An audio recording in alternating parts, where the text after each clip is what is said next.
Hi, this short video deals with some basic FEA testing which we can do in Fusion 360. If we are going to do some deep and structural simulations, we might want to move into something like a Backus or ANSYS structural or something like that.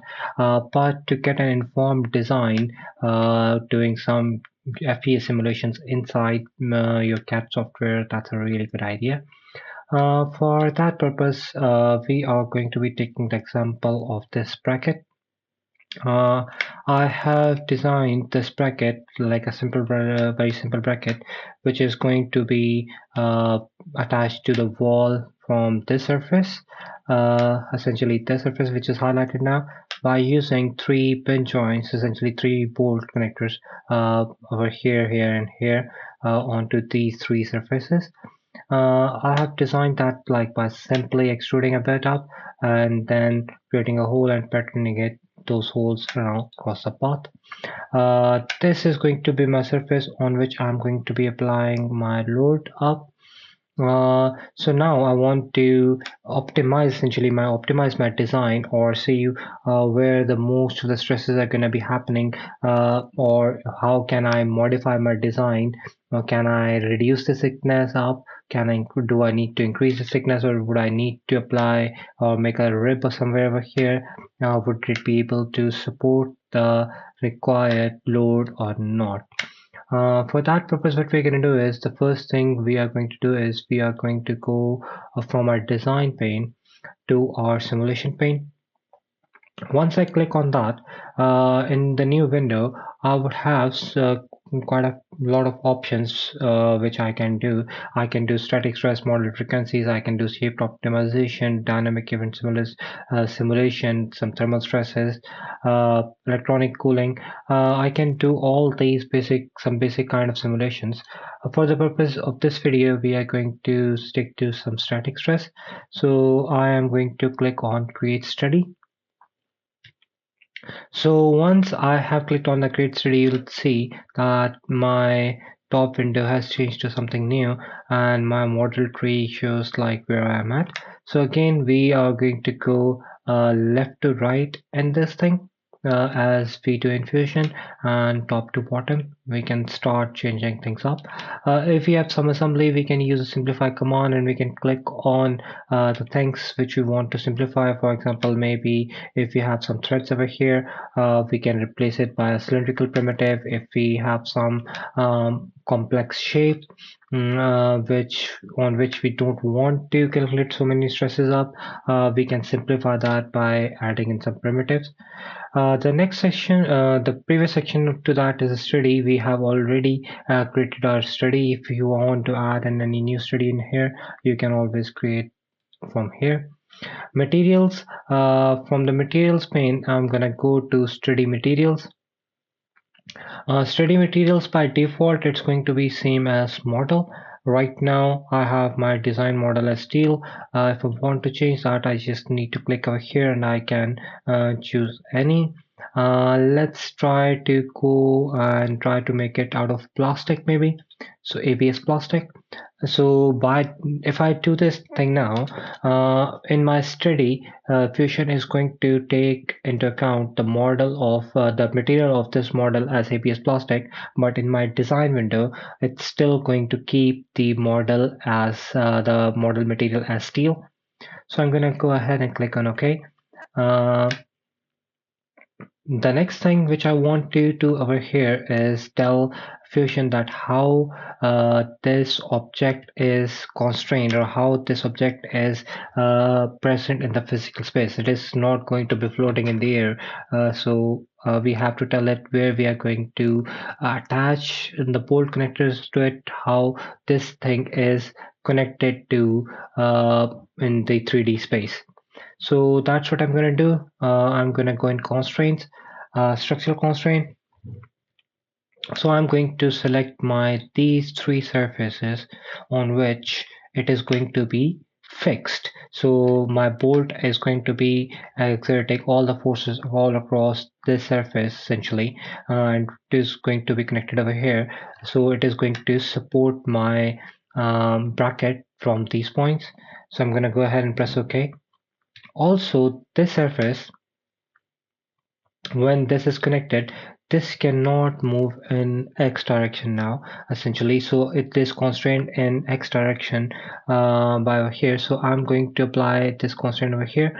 So again, structural constraint, going to select this surface, and I'm going to uncheck uy and uz, essentially. So I'm just telling Fusion it can still move in this or this direction, but it cannot move in this direction.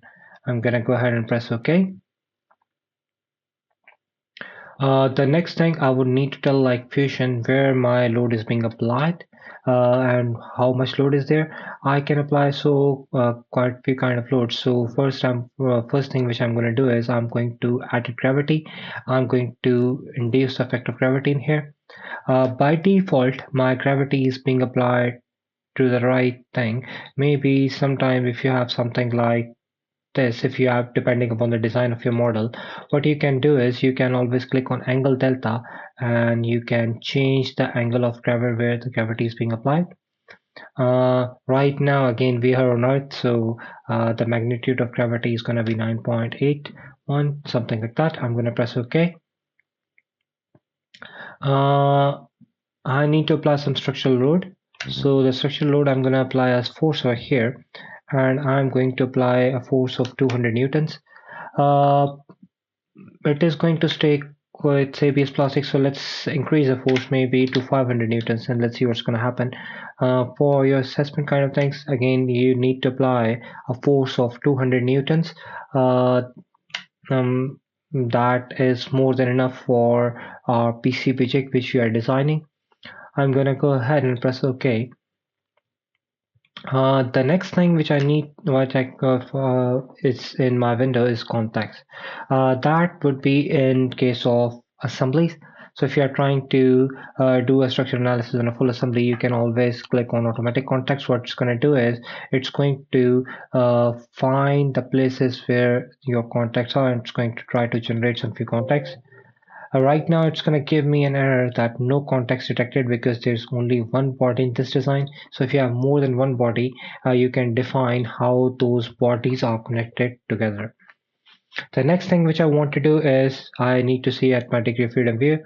So if something is free or partially fixed, you're going to have some problems. So essentially, again, you have to fix your constraints. You have to define your joints, how things are attached with one another. To that, essentially, what you want to see is all the things which are green or somewhat maybe sometimes yellow. Go ahead and press OK. Now I need to generate the mesh. Mesh is essentially a thing. What it's going to do is it's going to divide this whole body into multiple parts, and then it's going to calculate the forces and the shear stresses and the displacement in those bodies, and then it's going to integrate them all. So if I click on mesh view, it's going to tell me that the mesh has not been computed yet. So would you like to compute the mesh now? I'm going to go ahead and press OK. It's going to take some time depending upon the complexity of your model, and it's going to generate a mesh for me. I can go ahead and do some mesh refinement if I need to. Essentially, what do we want is we would want at least two elements per section of per straight section, and at least three elements per radii. Right now, for my case, essentially it is pretty much okay. But if I need to change that, I can always click on edit, and I can reduce the size maybe. So I reduce the size and click on OK and right click on that, and then again click on generate mesh. If I do this thing now, you can see it has created more elements per skip it, but more the number of element, more the computation time which is required to compute the thing. So I can, after this, I can click on my pre-check and see if the study has all the information which is needed.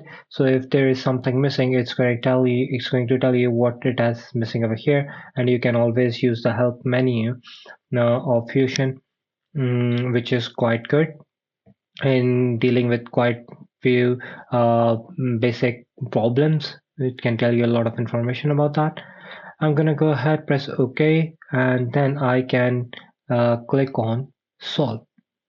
Once I click on solve, it's going to open up a new window. For the education account, it's going to be always like unlimited cloud study. So I'm going to go ahead and click on solve. It's going to take some time now. It's going to upload that over cloud, and it's going to be computing that on the cloud. Once it's done, it's going to show us the results, and then we can do some post processing, and we can visualize the results, and we can see what information we can extract from those results. So once the simulation is complete, we can go ahead and view the results. The deformation scale is generally adjusted, so I can go ahead and click on actual one. For my case, the actual one is quite a lot. In many cases, the actual one would be the actual deformation would be very less to view. So it generally that adjusted one shows you how that is increased. So for now, I'm gonna go ahead and click on the actual one, and I can see that my right now on this 500 newtons force, my this bracket is failing. Actual minimum factor of safety right now is 0.21, which is quite less. Safety factor targets, like lower target, I have 3, and upper target I have 6. I can always uncheck this default values and edit them and rerun the study if I want to. It's also trying to give me some recommendation, strengthen the design in the weakest areas, or use a different material with high yield or ultimate strength, or conduct for more accurate results. And what I can do is I can also use a generative design workspace to create like different alternatives for this. For now, I'm going to go ahead and click on close. The first result I can view over here, that's my factor of safety. I can go ahead and see like which parts of my design are more prone to failing. I can move this arrow down, and I can see that like this whole area is in yellow and red, so I need to essentially strengthen this area. I can go ahead and click on stresses, and I can see that my most stress concentrations are in this area. I can go ahead and click on inspect, and I can create a surface probe to see like at stresses at individual spots if I need to. Uh, I can also see that displacements, the maximum displacements if I need to have. Uh, if I need to do that, maximum displacements, reaction forces, strain, and the contact forces. Stresses, I can also animate these results essentially. If I go on results tools and I click on animate, uh, I can go in any view, whichever I need to. I can click on play to visualize how it's going to be deforming. I can adjust the speed of that. Uh, if I want the fastest speed and I want to increase the number of steps to maybe 20, the number of maximum steps I have is 10, I think so. I increase over here 20, and let's say, yep, so it's gonna move in 20 steps now. If I click on play, that's how it's gonna be deforming. I can always click on record, and what it's going to do is it's going to do that whole simulation all the way, and it's going to save that animation as an AVI file with you. It's not going to open up on media player, I think so, but it should be opening up on uh, VLC media player. I'll try to open that. So here it is. We can see that how it is deforming. The last thing which we can do over here is we can also generate a whole report uh, for things. So if I go to result tool, click on report, I can preview the report as HTML. It's going to give me all the points which I've done, like where I have fixed my constraints, what kind of loads I have provided, all the safety factors, and the von Mises stress, the first, second, and third principal stresses, and the total displacement. All I can get them all. I can save the report as HTML file, and then I can print that thing up as a PDF. So Control P, I can save it as a PDF. What I want you to do now is I want you to test the parts of the PCB holder that would be under most stress. So essentially, start with your holders, or maybe the most crucial parts which you think can fail under stress. Select which area of the part would be fixed to the table, the fixture, and select which area of the part would we have the force applied, and apply a 200 newtons force to that. 200 newtons means something like 20 kgs, and our maximum force which is going to be applied on the PCBs is not going to increase this much. So we are sort of over accessing our design. Select a material. With the case of material, as we have talked about in the sessions, you think about cost, think about sustainability, think about manufacturability, and also over here, think about its elastic modulus, think about tensile strength, yield strength. Run the simulations to check if you have applied the regular stresses, like uh, proper fixtures and forces in the correct places. After you're done with the simulations, generate its report and screenshot the sections of your report, like where you have fixed and how you apply the stresses to the holder, areas where you think the maximum stresses are, the areas where you think you should be improving on the design.